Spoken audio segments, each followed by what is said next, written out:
You told yourself it wasn't that bad, that maybe they were just tired, busy, stressed.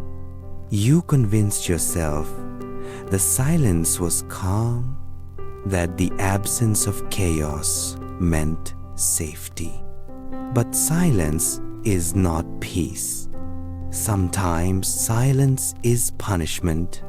Sometimes silence is control. And sometimes silence is the sound of someone watching how little you'll accept before you finally leave. You kept trying to fill the quiet, didn't you? Sending the first text, starting the first conversation, apologizing for things you didn't do, because somewhere inside you believed that if you just explained it the right way, they'd finally understand. That if you just loved harder, they'd finally meet you halfway. But halfway never came. They let you overextend yourself and then blamed you for being too much. They let you overthink every pause and called you too sensitive. They let you fight for the relationship alone and called your exhaustion drama. What they didn't tell you was that this was the plan.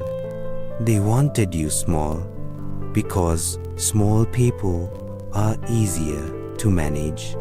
Small people question themselves instead of the situation. Small people stay, and staying was all they needed you to do. So you made excuses.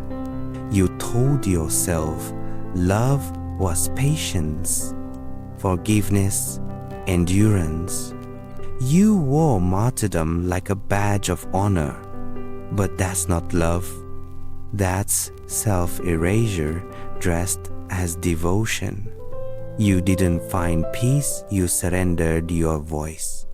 You didn't build harmony, you learned to live quietly in your own neglect. And here's the truth you didn't want to face. They never misunderstood your worth. They saw it clearly. They just hoped you wouldn't. Because the moment you do, the moment you stop explaining, justifying, defending, their power disappears. Peace is not walking on eggshells quietly enough not to crack them. Peace is leaving the house that made you believe silence was safety. It's walking away from conversations where your name only comes up when it's convenient. It's refusing to translate your pain into something palatable for people who never intended to listen. You're not hard to love. You were just loving people who needed you quiet to feel comfortable. You were never too emotional. You were surrounded by people allergic to accountability. So when they say you've changed, that you're distant, detached, cold, they're right. Because you finally realized you can't heal in the same place that taught you to hide your wounds. And now, your silence isn't submission, it's sovereignty. You don't owe anyone another explanation. You don't owe anyone access to the healed version of the person they broke. You are not their mirror anymore. You are the door closing gently behind them, and this time it won't open again.